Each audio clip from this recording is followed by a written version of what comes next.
Hello 10th class बच्चों, नमस्कार। अब हम उसी एक्सरसाइज का प्रश्न 8 करने चल रहे हैं। आपको पिछला लेक्चर अगर आपने देख लिया होगा तो इस क्वेश्चन नंबर 8 को भी आप आसानी से समझ सकेंगे। एक रेलगाड़ी एक समान चाल से 360 किलोमीटर की दूरी तय करती है। ठीक है, उसकी क्या चाल है बताया नहीं है, लेकिन 360 किलोमीटर दूरी वो जाती है। यदि उसकी चाल 5 किलोमीटर अधिक होती तो वह उसी यात्रा में 1 घंटा कम समय लेती। तो रेलगाड़ी की चाल बताइए। प्रश्न समझ में आया? किसी चाल से जा रही है, 360 किलोमीटर कुछ समय में जाती है, लेकिन अगर 5 किलोमीटर प्रति घंटा अधिक चाल होती तो 1 घंटे पहले ही पहुंच जाती। जहां भी पहुंचना है उसको 360 किलोमीटर 1 घंटा पहले ही पहुंच जाती। तो उसकी चाल बताइए। तो माना रेलगाड़ी की चाल कितनी है? x किलोमीटर प्रति घंटा। समय बराबर कितना होता है? दूरी बटे चाल। ये सूत्र हम लोगों ने पहले पढ़ा है। तो समय अगर हमने t माना तो 360 बटे x, ये हो गई दूरी और ये हो गया चाल। समय कितना लगा? t। ये पहला समीकरण हमने बना दिया। प्रश्न के अनुसार यदि चाल कितनी होती है? x + 5 किलोमीटर प्रति घंटा, तो ये समय कितना होता? 1 घंटा कम, यानी t - 1 बराबर कितना होता? 360। दूरी तो वही है, लेकिन चाल कितनी बदल गई? x + 5 हो गई, 5 ज़्यादा हो गई। अब t का मान समीकरण 1 से यहाँ रख दें, तो t का मान कितना था? 360 बटे x - 1 बराबर 360 बटे इतना। अब इसको इधर कर दें, 1 को इधर कर दें, x और x + 5 एलसीएम लेके इसको सरल करें। सरल करने पर आया x² + 5x - 1800। 1800 इसको द्विघात समीकरण से हल कर लो, चाहे गुणनखंड करके हल करो। ठीक है, तो ये कितना आएगा? a बराबर 1 है, b बराबर 5 है और c बराबर -1800 है। सॉल्व किया, इतना आया 85 का वर्ग आया। ये कितना आया? 85 का, 72 25 क्या? 85 का वर्ग है, यानी -5 ± 85 बटे 2। वर्गमूल के अंदर 85 वर्ग है ना, तो है ना। अब 85 में से 5 घटेगा, प्लस 85 - 5 तो 80 बटे 2 होगा, और दोनों माइनस ले लेंगे तो -90 बटे 2, तो ये तो अमान्य होगा। और ये कितना आया? 40, यानी रेलगाड़ी की चाल कितनी आई? 40 किलोमीटर प्रति घंटा। प्रश्न समझ में आया? हाँ, ये आपने 7225 का वर्ग 85 कैसे होगा, ये आपको गुणनखंड करके वर्गमूल निकालना आप लोगों ने सीखा है 8th क्लास में। 7225 का गुणनखंड कर लीजिएगा। ठीक।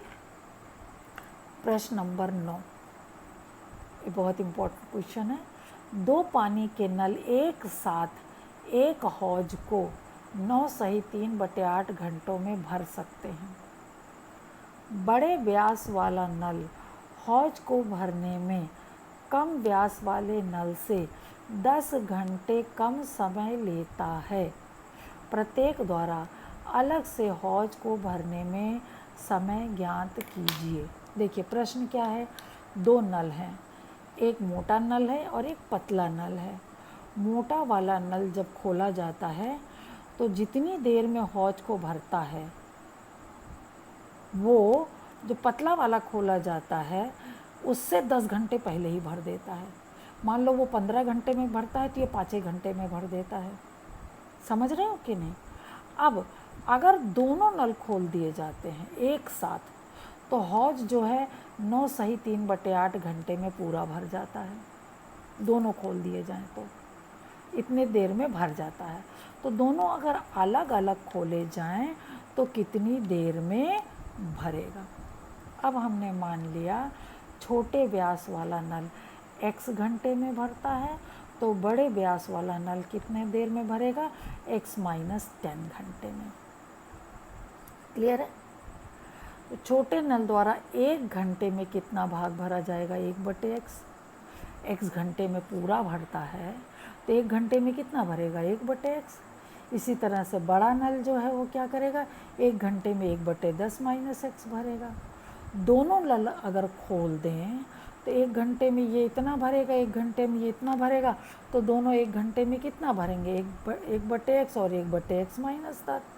और प्रश्नानुसार ये 15/8 क्या है, ये 9 सही 3/8 ही 15/8 75/8 सॉरी 75/8 घंटे में पूरा हौज भरता है। तो 1 घंटे में कितना भरेगा, जस्ट इसका उल्टा कर दें, 8/75 भाग, यानी 1/x और 1/x माइनस 10 बराबर 8/75। ठीक, तो अब इसी को सॉल्व कर लिया, सरल किया। ऐसे बहुत से प्रश्न आपने पीछे सरल किए हैं, लघुत्तम लेकर इसको सरल करेंगे। तो ये द्विघात सूत्र से हम लोगों ने मान निकाला, x का मान 25 और 15/4। ये अमान्य है क्योंकि यह 10 से कम है, क्योंकि 10 घंटे कम लेता है ना, तो ये 10 से क्या है, कम है चूँकि, इसलिए x का मान 25 ही होगा। छोटा नल 25 घंटा, तो छोटा नल अगर 15/4 तो 10 से कम घंटे क्या बिना खोले ही भर जाएगा, नहीं ना। तो x का मान यानी 25, यानी छोटा नल 25 में भरेगा, तो 25 में से 10 घटा दें तो वो 15 घंटे में ही, बड़ा नल जो है 15 घंटे में भरेगा और छोटा नल कितने में भरेगा, 25 घंटे में। ठीक, और नेक्स्ट क्वेश्चन हम देखते हैं, प्रश्न नंबर 10। बच्चे ये सारे प्रश्न जरूरी नहीं कि बोर्ड में आए, लेकिन इन प्रश्नों को करने से आपकी दिमागी कसरत होती है, जिससे आपको गणित को समझने में और सॉल्व करने में आसानी होती है। ऐसे क्वेश्चन कंपटीशन में बहुत आते हैं। अगर आपको इसको समझने में कोई दिक्कत हो रही है तो आप इन प्रश्नों को बेहिचक छोड़ सकते हैं, लेकिन जिनको इंटरेस्ट हो वो ज़रूर इन प्रश्नों को करेंगे। मेरा फ़र्ज़ है इन प्रश्नों को करें। जिन बच्चों को गणित में इंटरेस्ट है उनको इन प्रश्नों को करने में बहुत अच्छा लगेगा और प्रैक्टिस होगी उनकी, ठीक है ना। फिर कभी ऐसा नहीं होगा कि बाद में पढ़ेंगे तो ये होगा कि ये सारे क्वेश्चन तो 10th में थे और मैम ने नहीं कराया। ठीक है बच्चों, इसलिए इंटरेस्ट से इसको पढ़िएगा तो आपको समझ में भी आएगा। मैसूर और बेंगलोर के बीच की 132 किलोमीटर यात्रा करने में एक एक्सप्रेस रेलगाड़ी सवारी गाड़ी से 1 घंटा समय कम लेती है। आपको पता है एक्सप्रेस तेज चलती है, सवारी गाड़ी थोड़ी धीमी चलती है ना। तो एक्सप्रेस 1 घंटे पहले पहुंच जाती है, ये थोड़ा 1 घंटे देर में पहुंचती है सवारी गाड़ी। दूरी कितनी, 132 किलोमीटर। यदि एक्सप्रेस रेल की चाल सवारी गाड़ी की चाल से 11 किलोमीटर प्रति घंटा अधिक हो तो दोनों रेलगाड़ी की चाल बताइए। किसकी 11 किलोमीटर अधिक है, एक्सप्रेस की।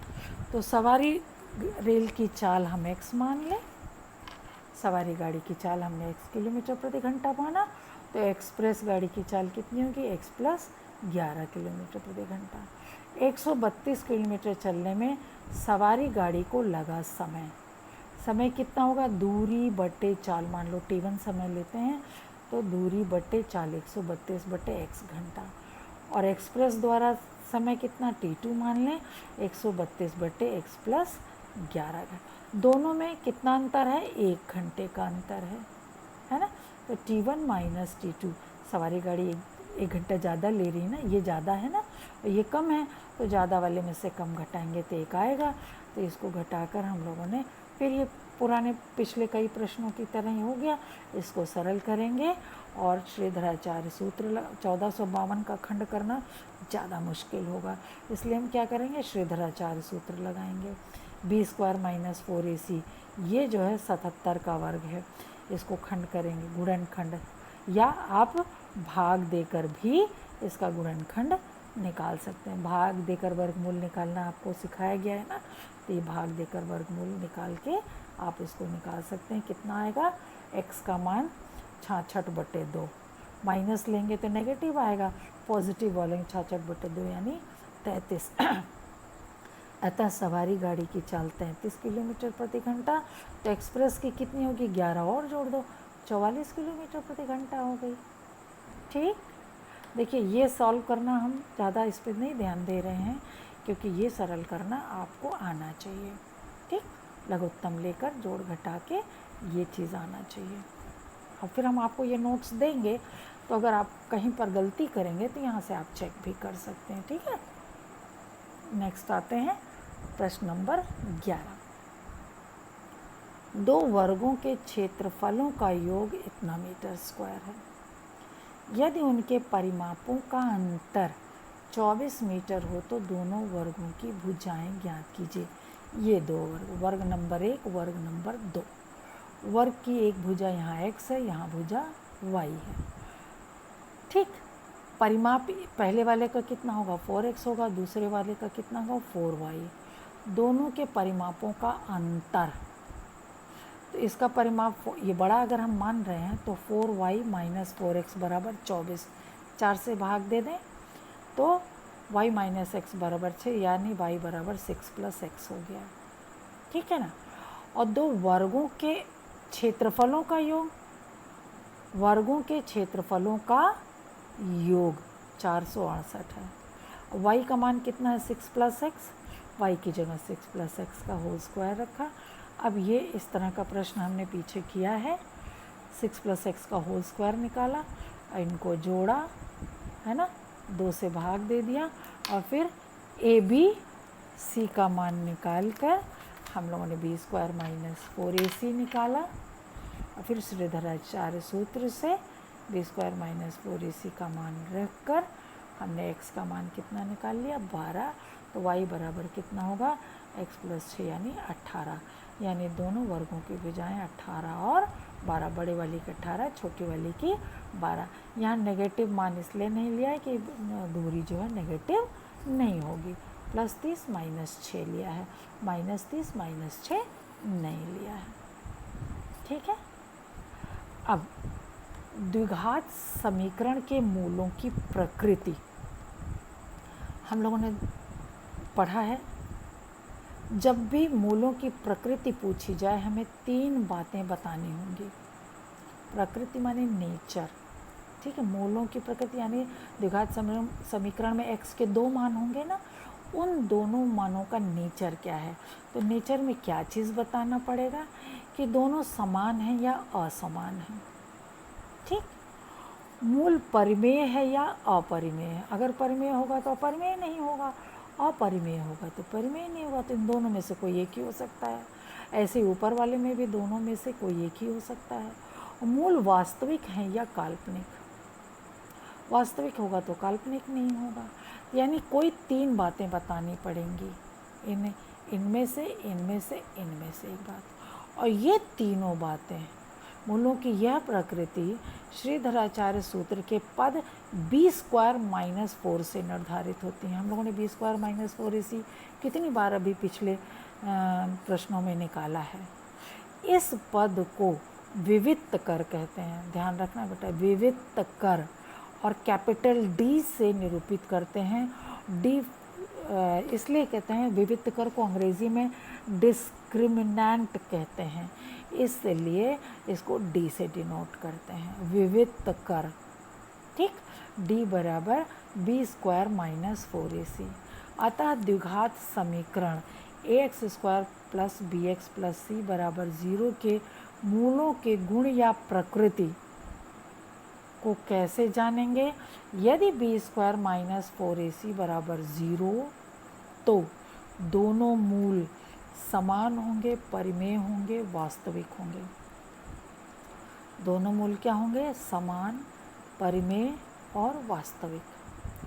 यदि B square minus 4ac greater than 0 होगा तथा पूर्ण वर्ग होगा, क्या है, पूर्ण वर्ग होगा, तो दोनों मूल भिन्न भिन्न होंगे यानी असमान। समान कब होंगे दोनों मूल, जब इसका मान 0 होगा।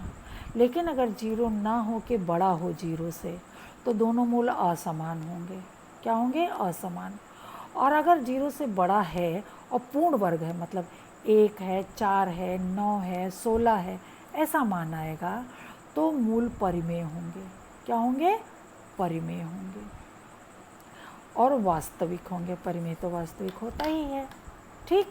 लेकिन यदि पूर्ण वर्ग ना हो तो, 0 से तो बड़ा हो लेकिन पूर्ण वर्ग ना हो। तो भिन्न भिन्न तो होंगे मान, लेकिन मूल कैसे होंगे? अपरिमेय। पूर्ण वर्ग नहीं होता, वर्गमूल निकल नहीं पाएगा, वर्गमूल नहीं निकलेगा, यानी वो कर्णी चिन्ह के अंदर होगा, और कर्णी में होगा तो क्या होगा? अपरिमेय होगा। आपने पीछे पढ़ा है कर्णी में जो भी पद होते हैं वो क्या होते हैं? अपरिमेय होते हैं। लेकिन अपरिमेय है तो वास्तविक तो होगा, क्योंकि अपरिमेय संख्याएं भी वास्तविक होती हैं। यदि बी स्क्वायर माइनस 4ac का मान 0 है, यानी ऋणात्मक है, तो दोनों मूल कैसे होंगे? काल्पनिक होंगे। क्लियर है? अब देखते हैं उदाहरण 16। इसके इन्हीं का मूलों के ऊपर यहाँ पर प्रश्न भी दिया है। द्विघात समीकरण ये दिया हुआ है, का विविध कर ज्ञात कीजिए और फिर मूलों की प्रकृति ज्ञात कीजिए। विविध कर मतलब ए बी सी आपको मालूम होना चाहिए, चिन्ह सहित ए बी और सी। बी स्क्वायर माइनस 4ac का मान निकाला, कितना आया? -8 आया, यानी ये लेस देन 0 है, यानी दिए गए मूल क्या हैं? काल्पनिक। यही उसकी प्रकृति है कि दोनों मूल क्या हैं? काल्पनिक हैं। ठीक है। अब यहाँ पर एक बहुत बड़ा सा प्रश्न है, हम नहीं चाहते कि आप इसको आपको इसे कराएं, काफ़ी बड़ा है लेकिन इंटरेस्टिंग है, इसलिए एक बार को मुझे लगता है कि आपको इसको कराएं भी तो अच्छा लगेगा। जो बच्चे मैथ्स में इंटरेस्ट रखते हैं उन्हें अच्छा लगेगा, चलिए कराते हैं। 13 मीटर व्यास वाले एक वृत्ताकार पार्क है कि परिसीमा माने परिधि पर, परिसीमा के एक बिंदु पर एक खंभा इस प्रकार गाड़ना है कि इस पार्क के एक व्यास के सिरों पर बने फाटकों से खंभे की दूरियों का अंतर 7 मीटर हो। क्या ऐसा करना संभव है? और यदि है तो दोनों फाटकों से खंभों की दूरियों को ज्ञात कीजिए। प्रश्न को समझिए। देखो, एक वृत्ताकार पार्क है, इसके व्यास के दोनों सिरे ए और बी पर 2 फाटक हैं। हमको पी बिंदु पर एक ऐसा खंभा गाड़ना है कि दोनों फाटकों से खंभों की दूरियों का अंतर 7 हो, यानी अगर ये x हो तो ये x + 7 हो, तभी तो घटाएंगे तो 7 आएगा। ठीक है ना? दोनों फाटकों से खंभे की दूरियों का अंतर कितना हो? 7 हो, यानी ये x हो तो ये x + 7 हो। और वृत्ताकार पार्क का व्यास 13 दिया हुआ है। व्यास कितना दिया है? 13 मीटर दिया हुआ है। तो देखो, आपको पता है अर्धवृत्त में बना कोण क्या होता है? समकोण होता है, यानी ये कोण कितना हो गया? समकोण। यानी एक ये त्रिभुज कैसा बना? समकोण त्रिभुज बना। और समकोण त्रिभुज बना तो कर्ण पर बना वर्ग शेष दोनों भुजाओं पर बने वर्गों के योग के बराबर होता है। समझ गए ना? अब प्रश्न समझिए और चित्र देखकर प्रश्न को और क्लियर कीजिए। अब पाइथागोरस प्रमेय से हम लोगों ने ये कर लिया, x + 7 का whole square plus x square बराबर 13 स्क्वायर। अब इसको हम लोगों ने सॉल्व किया तो x के 2 मान आए। एक x बराबर -12 आया, तो दूरी तो कभी नेगेटिव हो नहीं सकती, और एक x बराबर 5 आएगा। तो अगर एक x 5 आया तो ये वाला कितना हुआ? 5 × 7 = 12 आएगा कि नहीं? ये 5 आएगा तो ये 12 आएगा, यानी संभव है, खंभा गाड़ना संभव है कि जिससे दोनों दूरियों का अंतर कितना है? 7 आए और ये यहाँ पर गाड़ा भी जा सके। क्लियर है? चित्र देखकर और प्रश्न को पढ़कर, प्रश्न पढ़ने के बाद थोड़ा सा चित्र समझने में आपको दिक्कत हो सकती है, लेकिन अब हमने बता दिया है तो शायद दिक्कत ना हो बच्चों। ठीक है ना? माना व्यास ए बी के सिरे ए और बी पर फाटक से x तथा x + 7 की दूरी पर एक खंभा P गड़ा है। अगर कभी ये प्रश्न पूछा भी जाता है कहीं तो आपको इस तरह समझना। तो APB 90 क्यों होगा? क्योंकि ये एक समकोण त्रिभुज होगा, क्योंकि ये अर्धवृत्त में बना हुआ है त्रिभुज, इसलिए ये कैसा होगा, समकोण होगा। अर्धवृत्त में बना कोण क्या होता है, समकोण होता है। और समकोण त्रिभुज है तो पाइथागोरस प्रमेय हम लगाकर इस प्रश्न को सॉल्व कर सकते हैं। ठीक है बेटा, थैंक यू।